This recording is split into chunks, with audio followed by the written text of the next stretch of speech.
Well, every great player has a great story about how they got their start, the challenges they faced, and the moments that defined their career. Today, we are lucky enough to hear one of those stories from a player who has left his mark on the game in many more ways than one. From his early days on the ice to his biggest career moments, we are here to cover it all. Danny DeKeyser, welcome. Let's dive right in. All right, yeah, thanks for having me. Of course. So you grew up right here in Michigan.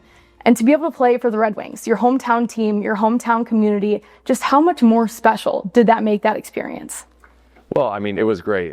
Growing up around here, especially in the late '90s, with all those cup runs, was it was something special to be a fan during that time, and that's what I was. 7, 8 years old. '97 was that cup that I remember, and I was 7 years old. So I remember my dad taking me to some games and all that, and us in the neighborhood just kind of cheering on the team as they made those playoff pushes and all that. And it was a lot of fun. And obviously I dreamed to try to have a hockey career and be a Red Wing. And I was fortunate enough for that's how it worked out. The cards fell into place and all that. And first time I got to step on the ice as a Red Wing was a really special moment for me because it was at Joe Louis Arena as a game that obviously that building has so much history there, and where I watched as a fan, and then I got to step out on the ice with the team and all that. So that first few games was there's some pinch me aspects, right, where it's like, okay, dial it in. You got to focus. You got to make sure you can play out here, and that's the way it went. So everything kind of snowballed from there. It was good. Do you remember your very first game and just what was going through your head as you're lacing up your skates, getting ready to skate out there for the first time? Yeah. Well, my first game was in Colorado, in Denver there against the Avs. So, I mean, how cool was that? Watching that rivalry throughout the years as a kid. And then my first game, you're playing against Colorado. So that was really cool to be a part of that. And nobody told me that the elevation there makes it so much harder to breathe on the ice. So my first few shifts, I was like, man, is this league that hard, or am I just out of shape right now? What's going on? And some of my teammates were like, no, it's tough to breathe here. So you get through it, but shorten the shifts and go hard. But don't get stuck out there too long because you'll be feeling it for the next period or so. But that was an overtime win. I think Zetterberg scored the OT winner that night.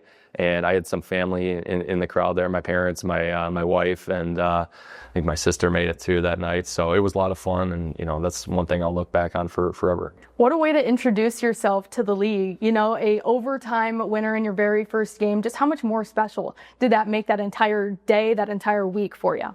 Well, it was great. It was great. You go into that game, and obviously you're nervous as heck. And but it's one of those opportunities where it's like this is what you've worked your whole life for, and you get the opportunity to show people that you belong here, and you show people that you're a good player, and try to earn your spot. So the Red Wings at that time were kind of a little bit of influx on defense. Lidstrom had retired the year before. Rafalski, I think 2 years before that, they had traded away Brad Stewart. So there was some opening on the back end, and I knew if I got a chance to play, one, that'd be a great opportunity. Number two, that if I could play well enough and earn a spot, that I'd be able to keep it. Well, your journey to the NHL was a little bit different. You did go undrafted. Just what was that experience like, really having to prove yourself until you made it to the league? Well, at Western Michigan, where I played college, was kind of where things started to get realistic for me. I had my first year there was really good, and then I had followed up with a second good year, and then had to decide if I was going to stay or try to turn pro after that second year. And I ended up staying. I thought it would help my development a little bit and just help me to get a little bit stronger and get a little bit bigger and more experience and all that for the pro game. So that's what I did. I played that third year, and then had a lot of offers on the table from a lot of teams. And because like you said, I was undrafted, so I had a choice to make, and I tried to find the best fit for me. And of course, growing up in Detroit, the Red Wings were, always in the back of my mind, like, I've got an opportunity to play there. It's going to be hard to pass up, but is it the right fit for me too, as from a career standpoint? So I had to weigh the odds and ends with that, and think about a lot of things. And ultimately, I just thought there was a path there where I could solidify myself as an NHL player and have the opportunity to do so. And it was one of those things where take it and run with it, and that's what I tried to do. Well, you, during your time as a Red Wing, were able to play with so many legendary players, names that are in the Hall of Fame. But was there anybody to you that kind of took you under their wing and really helped to develop you as a player or even as a person? Yes, I mean, so many good players. Zetterberg, Datsuk, Kronwall, Michael Samuelson, Todd Bertuzzi. For the first couple of years of my career, I was the youngest player on the team. So I always looked up to those guys so much, and we know what they all accomplished. I mean, Dan Cleary was on the team, and so many of those guys some of them were from the '02 Cup, and some of them played on that '08 Cup team too. So I knew the experience that they had, and I knew that they were winners too. I would say one guy in particular who really helped flourish my career would be Nick Kronwall, just as a fellow defenseman and a guy that I grew up watching for so many years. And I just really respected the way he played. He could throw his body around. He was skilled. He could run the power play on the point and produce offense from the back end. And he was a guy that I just really looked up to. And when I first got to the team, he was a guy that he just made everybody feel comfortable. But I feel like me in particular, being a younger defenseman, was somebody that he could really relate to. So he kind of took me under his wing there a little bit and just helped me to go out there and be comfortable. Because as a young player, you're really nervous coming in. All these guys are really nervous for your first few games, especially when you're coming into a roster that I stepped into. And, you can get a little bit shell-shocked at times and all that. But the older vets, especially Croner, makes guys feel really comfortable. And he's just a guy I really looked up to. He had a great career. What's it like being the youngest guy on such a dramatic team like that? Everybody looks at the Red Wings as such a, historic franchise, and you coming in, you're the new guy, just what was that experience like in your first couple weeks? Well, yeah, I mean, the Red Wings have been known for developing their prospects and putting them in Grand Rapids, and they play so long down there. So sometimes they come up, they're 23, 24, maybe even 25 years old. When I first started at college, I was 23. So I was, it's not like I was a fresh draft pick at 18. I had a few years of college hockey experience and all that. But, yeah, it's one of those things where it takes a little getting used to. You go from a college atmosphere, a college locker room where, everyone's 19, 20, 21, and then you come into a team like the Red Wings where they had a lot of 30-year-old, mid-30s players and all that. So it's a different dynamic for sure, and it takes a little getting used to at first. But, at the end of the day, you're going out there and playing hockey, and that's the thing that you know how to do the most. Well, a lot of people don't realize or recognize, the mental side of the game of hockey and being a hockey player. Were there any moments in your career where there was some big adversity that you really had to work to kind of work yourself out of? Well, I think any athlete, they go through ups and downs in their career, especially at the pro level, because every player in the NHL is such a good player, and they're there for a reason. It's because they deserve to be, and they've proven that they're good hockey players. So if you don't have a good night, that's just the way it goes sometimes. Not everyone's going to have their A game every night, especially over 82 games.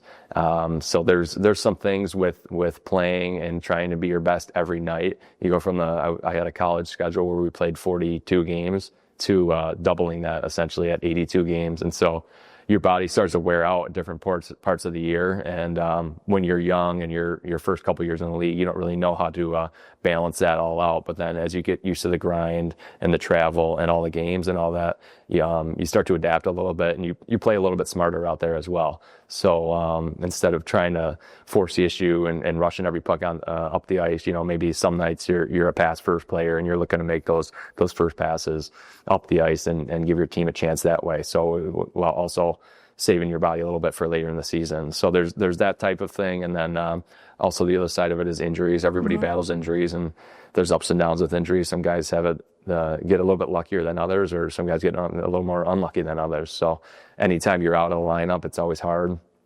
And it's hard to stay in it mentally. It can be tough as your teammates are going out there and playing, and you got to sit in the gym and rehab or work out or do whatever. So those are the two biggest things I would say are injuries, and then just the ups and downs, the roller coaster that comes with being a professional athlete.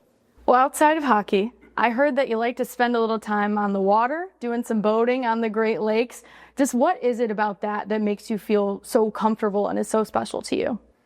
Well, I grew up boating on Lake St. Clair. My dad both my parents, they had a boat that we would go on all the time. And, I learned to really love the water and love the lakes and all that, and like the history of the Great Lakes as well. And, it's I don't know. I guess it's one of those things where you can be in the middle of Lake Huron and you're just sitting there on a boat and you look around and you don't see anybody. There's nobody for miles and miles around you, and it's a pretty serene feeling. It's very peaceful, very calming, and it's just fun. It kind of takes you away from the rigors of everyday training and hockey and being on the ice. So when you get out on the water, it's just a calming feeling. I like fishing a little bit too, so sometimes I get the buddies out there. We'll go fishing and do some fishing trips. And actually, one of my favorite trips, me and my wife, before we had kids, took our boat all the way up and around from basically Lake St. Clair up through Lake Huron over to the Lake Michigan side, under the Mackinac Bridge and all that. So that was a fun trip, and we made like a 2-week trip out of that. And it's just, I love being out on the water. 2 weeks is a long time to be out there. To be on I don't a boat, know if I could do that. It was a long time to be on a boat. Yeah, we had some good stops in there, different marinas all the time, hit up a lot of different spots. So it was worth it. Yeah, it was great. Do you think that in some way being out on the water like that, feeling that sort of calm presence relates to you as a hockey player, or do you not see any, simulation there? Yeah, I would say it kind of relates to my game a little bit, because I've never been like an overly physical player where I'm putting guys through the boards and whatnot. Some games get physical and whatnot, but my game is more of I always try to play finesse games. So move the puck, skate, get up the ice, defend with my stick more than my body, and I would say there's a relation between the two there. Yeah. And you've always been very vocal about working hard for the things that you want and the things that you deserve. So if you were to talk to somebody with dreams like you had to play in the NHL, just what is some piece of advice that you would give to them? Well, I'd say first and foremost, you have to have fun. If you're not having fun, you're probably not going to have a very long career. Now, I'm not saying every day is going to be fun, but if there's 8 or 9 out of 10 days are fun days, and 1 or 2 are maybe, you're feeling a little sluggish or slow out there, that's just the way it is. But you got to go out there, you got to have fun, you got to enjoy the game. I'm helping coach my daughter's team right now. She plays 8U girls hockey, so it's a complete different end of the spectrum from NHL hockey.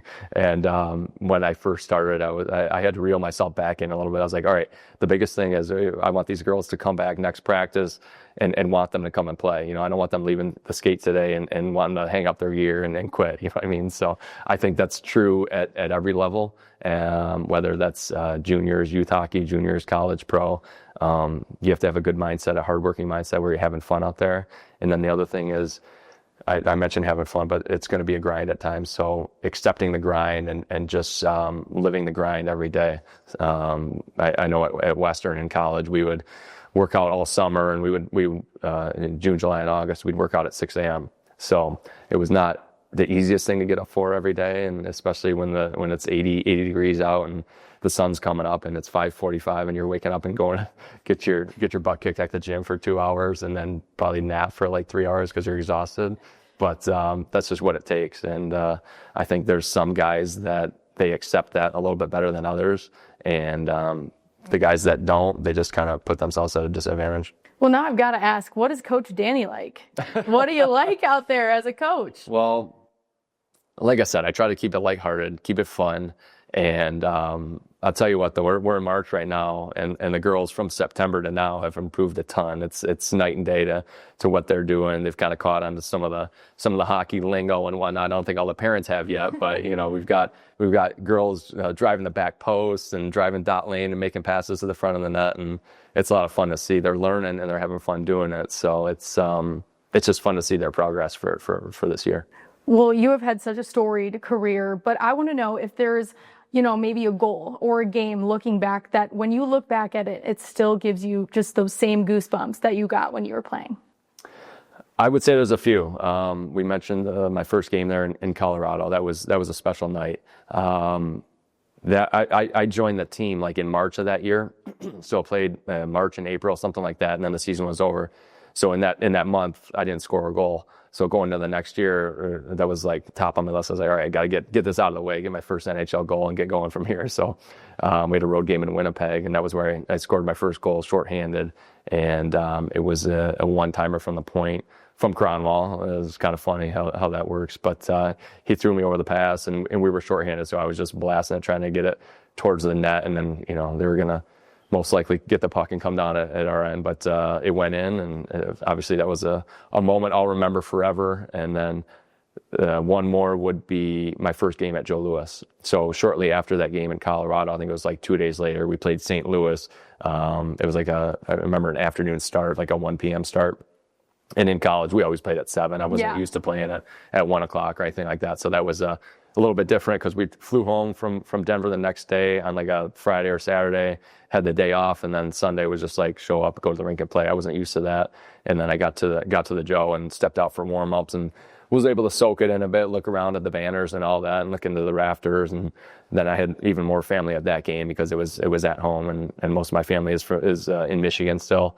So that was another great moment for me too. What's it like playing at the Joe? Such a historic arena, so loved by the people of Detroit. Just what was that like in itself? It was great. It was great. I'll always remember the sign walking through the stick rack room and out on the ice. It said, "To whom much is given, much is expected," and that's something that's kind of always registered in the back of my mind. I've kept that quote in my head, and it was just one of those special buildings where, growing up as a kid and watching hockey there, and then stepping out on my first game there at the Joe was always unique. And there's nothing like the Joe Louis boards. Those things bounce like a trampoline. You hit the puck off there, and it was springing right out to the front of the net. So there was a little bit of advantage with that being the home team too. Well, selfishly, I have to ask, and I know the fans are really wanting to know this too. Everybody wants to know what goes on inside the locker room, what's happening on the plane rides, on the bus. Is there a story that kind of pops out to you as maybe one of the funniest plane rides or the funniest trips that you went on? Yeah, well, man, there's a lot. I mean, I would say we just had such a good time, especially playing cards on the plane and all that. We had for a year there, it was like me, Kyle Quincy, Brendan Smith, Luke Witkowski. He played a little bit. We had just so much fun on those plane rides and all that. But one story, excuse me, in particular, was this was my first like probably 10 games in the league, and we were down in Dallas, and I was out to dinner with Kyle Quincy and Brendan Smith, and they're like, "Hey, you want to go out to dinner with us?" I was like, "Yeah, sure, no problem. Where are we going?" They said, I think it was Nobu or something. It was a sushi spot. I was like, "Yeah, sure, I'm in." So we go, we sit down, we start eating, we get our food and all that, and I have my sushi, and there's a pile of something green on my plate. I thought this was me being 23 and never eating sushi before. For some reason, I thought it was guacamole, and so I took a big old swig of that, and I ate it, and my mouth started to burn. And Kyle Quincy's like, "Did you just eat that?" I was like, "Yeah." He's like, "Why?" I said, "I thought it was guacamole." And he's like, "No, that's not guacamole. It was wasabi or whatever it was." Yeah. You're like, "This is the worst guacamole I've ever had." He's like, "Rinse your mouth out right now because that is going to burn your esophagus." So I started spitting it out, and I'm like, "Guys, I've never had sushi before. Sorry." You're like, "I didn't know what that was. Yeah. This guacamole tastes terrible." Yeah. Since stepping away from the game, you mentioned you've gotten into coaching a little bit, but what else is next for you? Well, I enjoy coaching. I enjoy getting on the ice when I can with some of the younger players in the area. I've kind of started my own like training institute type of thing. So every now and then I'll run like some holiday camps or Christmas camps. I have a big summer camp annually that I do. And then I've also gotten into real estate as well on the business side of things. And I found that to be really fun. And there's a lot of opportunities that come with that. And with the investing in some smaller end commercial stuff or selling residential homes. And I've fallen into a little path with that I really enjoy doing. And also I'm working with the Alumni program as well. So Drew Miller's the president and I'm the vice president of that. So a lot of moving parts and a lot of things kind of, interacting with each other and all that. So it's been fun. Some days are a little bit, I'm like, have I taken on too much here? But for the most part, it's all good. And it's a lot of relationship building as well. Is it a little bit busier from your playing days? It is. It's definitely a different kind of busy. When you're playing, you're so busy because you're traveling and you're playing, obviously. But there's also a lot of downtime that comes with that. And now there's not much downtime at all. Where on the road before a game, you're taking maybe a 2-hour nap or something. I'm not really doing that anymore with 3 young girls running around the house. So it's a little different kind of busy for sure. Well, you have been huge into giving back and just being a part of this event today and this foundation. Just how special has that been, being able to give back to a community that's really given you a lot? Well, first of all, I think the Passer Foundation, they do a really good job in what they do. And about 2 years ago, they started putting together some of these games. And it's always fun because we do a lot of charity games, but they're not necessarily against other NHL teams, alumni squads. So what Pastor's done there with that, and I know it takes a lot of work and it entails a lot of things, a lot of moving parts, getting guys into town and getting them on the ice, and a lot of scheduling and all that. So they've done a really good job with that, and it's nice to see them helping out the community. Appreciate your time. All right, yeah, Yeah, cool. we're good. Sounds good.